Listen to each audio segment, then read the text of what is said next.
네, 2019년 2월 13일 장 마감 방송하도록 하겠습니다. 자, 오늘은 어제는 이제 코스피가 이제 선물 지수의 추세, 다시 추세대로 진입하는 흐름에 따라서 어제는 코스피가 양호한 모습을 보였고, 오늘은 코스닥 쪽에서 코스닥에 속한 중형주급의 뭐 중소형주부터 해가지고 중대형주 선에 있는 반도체 종목들이 대거 바닥에서 한 10% 평균 뭐 5에서 한 15% 사이 정도로 많이 올라오면서 이제 코스닥 시장을 견인을 좀 했어요. 이끌었다는 거예요. 나머지 바이오주들은 일부 종목을 제외하고는 평균적으로 오늘 크게 수급을 받지는 않았어요. 일단 반도체 IT, 반도체 장비 종목들이 오늘 좀 강세를 좀 띄었습니다. 코스피는 어제 선물 지수가 이제 추세대 라인으로 또 이제 진입을 이제 오늘 정도 이제 해놓고 다시 거의 다 들어왔는데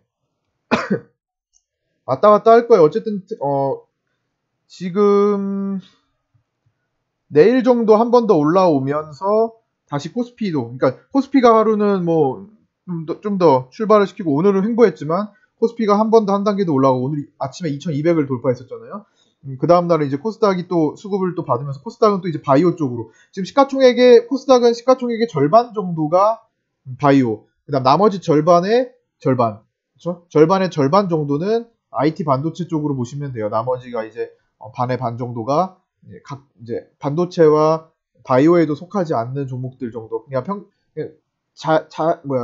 자세하게 따지면은 사실 뭐 정확한 비율이 있겠지만 그냥 굵직하게 그냥 대강 이 정도다라고 보시면 되고요. 물론 뭐 코스피는 반도체 비중이 좀 더 높겠지만 당연히 삼성전자랑 SK 하이닉스 때문에 어찌됐든 오늘 코스닥은 반도체 장비주들의 힘에 의해서 740포인트 선까지 살짝 종가에 못 미쳤는데 740분반까지 끌어올리면서 일단 지수 자체를 계속 바이오 반도체 이런 식으로 끌어올리고 있는 시점입니다. 어쨌든 시가총액이 조금 더 높은 그래도 적어도 예를 들면 3천억대에 있는 종목들 이상 바이오 쪽으로는 더 크게 움직여 한 1조 원대 이상의 종목들이 끌어당길 때 코스닥이 한 단계 한 단계 올라갑니다. 중소형주들은 코스닥이 굳이 한 단계 올라가지 않아도 어느 정도 자리만 잡아놓으면 거기서 큰 흐름을 개별적으로 보일 수가 있는 거고요. 평균적으로 뭐 오늘은 뭐 정치주도 같이 움직이면서 사실 중소형주도 같이 움직였던 걸 수 있는데 특정 섹터에만 국한된 내용이었고요. 뭐 예를 들어 유시민 관련주라든지 그렇죠? 정치주들이 사실 때 아닌 급등을 또 보이고 있어요. 2차적으로 오늘 원래 정치주들이나 우선주들 뭐 이런 품절주들이 움직일 때는 시장이 먹거리가 없고 불안할 때 보통 많이 움직이는데 지금은 그런 상황도 아닌데도 불구하고 이런 뭐 정치 테마주들이 어떤 작은 이슈라에도 크게 반응을 하는 그런 모습을 보이고 있습니다. 하지만 진짜 배기 파동은 사실 아직 멀었다고 보시면 돼요. 올 연말 정도까지 가야만 진짜 이제 거기서부터 대선주들이 이제 본격적인 시작을 하지 않을까 싶고요. 지금은 뭐 그냥 다 처음에 태동기의 연속성을 보이는 정도라고 생각을 하시면 됩니다. 좀 일러요. 그리고 올해는 특별하게 이제 대선 주자가 딱 유독 이 사람이다 하는 뭐 유력한 대선 주자 한 명이 거의 없는 상태죠. 예전 과거보다 굉장히 지금 독보적인 대선 주자가 없는 상태입니다. 그래서 언제 뭐 나타날지 모르겠지만 현재로서는 골고루 수급을 받을 가능성이 높고요. 그래서 나머지 대선 주자들도 후보들도 사실 관심을 계속 갖고 보는 게 사실 좋아요. 그러나 일단 태동기에서보다는 나중에 본격적으로 가기 전에 들어가는 것이 조금 더 사실 좀 시원하게 먹기는 더 좋거든요. 물론 지금은 조금 생각보다는 더 연속적으로 더 가고 있는 건 맞아요. 지금 시장이 편안하게 움직이는데 사실은 대선주 쪽에 수급이 많이 죽었어야 일반적인데 뭐 약간 변칙적으로 좀 작용하는 것 같아요. 내용도 물론 무슨 뭐 유튜브를 활용한 내용도 추가되면서 예전과 다른 패턴을 보이게 되는 건 맞습니다. 항상 예전과 같은 패턴을 항상 보일 수는 없어요. 그런데 어쨌든 간에 조금 좀 이르게 움직이는 것은 조금 맞습니다. 그래서 어쨌든 해볼 수 있는 거는 이제 다른 대선 주자들이 이제 순환할 때, 그쪽으로 순환할 때 진입해서 단기 매매하는 거는 충분히 가능할 것 같습니다. 그 다음에 실적들이 계속 지금 나오고 있어요. 이제 4분기 결산, 2018년 결산 실적들이 쭉쭉 나오고 있는데 굉장히 예상치 못하는 일들이 좀 발생을 하기도 합니다. 예를 들어 오늘 한진중공업이 이제 최근에 굉장히 많이 올랐다가 갑자기 많이 올랐다가 거래를 굉장히 많이 발생시켰거든요. 그러면서 이런 이제 급락을 주고 한참 뒤에 이제 자본 잠식이 된다는 소식과 함께 일단은 정지가 됐는데, 자본 잠식의 경우와 일단 영업 손실의 경우는 거래소에서 굉장히 큰 차이를 보입니다. 그래서 상장 규정, 존속 규정, 상장 유지 규정은 거래소에서는 일단 자본 잠식은 큰 영향을 주지만 영업 손실 자체는 특별하게 상장 유지와 상장 폐지를 가르는 조건으로는 채택하지는 않았어요. 그러니까 코스닥은 물론 중요한 요소입니다. 연속적인 영업 적자는 상당히 중요한 요소가 돼요. 그러나 코스피 종목들은 영업 손실보다는 자본 잠식이 더 중요한, 당연히 훨씬 더 중요한 요소고요. 이제 한진중공업이 이제 자본 잠식 얘기가 나오면서 거래 정지, 여기 보시면 한진중공홀딩스, 한진중공업 자본 잠식이 하락했다. 뭐 이런 것들이 지금 실적이 계속 나오고 있어요. 그래서 사실 예상할 수 있는 것들은 일단 다 피해 두시고, 예상치 못한 데서 오늘 두산건설도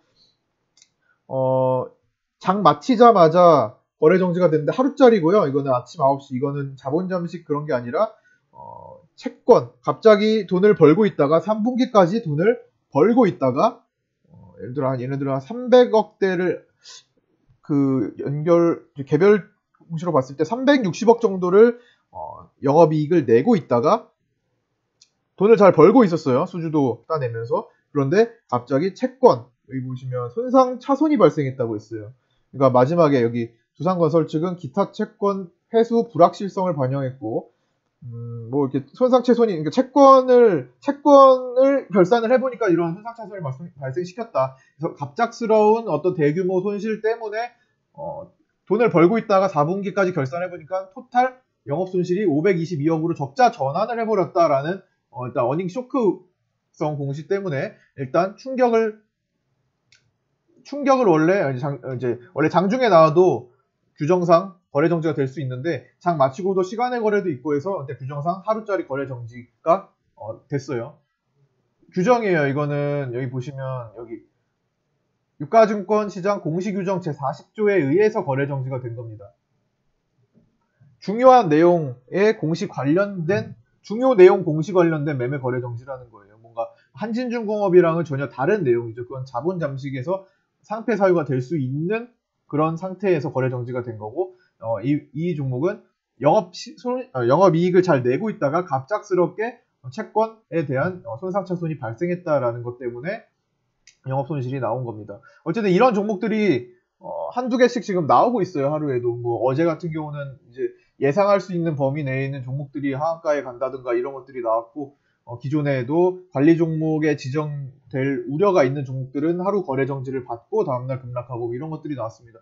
물론 어닝 쇼크가 나오면은 이런 거래 정지를 통해서 다음날 뭐 급락은 뭐 불가피할 수 있어요. 그러나 어쨌든 지금의 가장 우려가 되는 거는 상장 존속 여부들 따져야 되는 거니까. 그리고 이 3,390억 규모를 막기 위해 두산건설 측은 4천억 원의 유상증자를 또 검토 중에 있대요. 그러니까 재무구조. 이 손실을 막기 위해서 또 유상증자를 한다고는 하는데, 이 유상증자가 지금 막 결정이 된 게 아니라 아직 검토 중이라는 것은 일단 채권 손실도 어느 정도 이제 미리 크게 준비가 된 경우는 아닌 것 같아요. 그래서 그 정도를 막기 위해서 지금 유상증자를 검토를 한다는 거고, 갑작스럽게. 그래서 이게 주주 배정이 될지 어떤 3자 배정이 될지는 알 수가 없어요. 그러나 뭐 주주 배정이 될 가능성도 감안을 하고 계셔야 될 겁니다. 그래서 그런 경우는 사실 그게 반영이 된다면은 내일 뭐 개파락을 피할 수는 거의 불가피한 경우가 될 텐데, 어쨌든 뭐 이런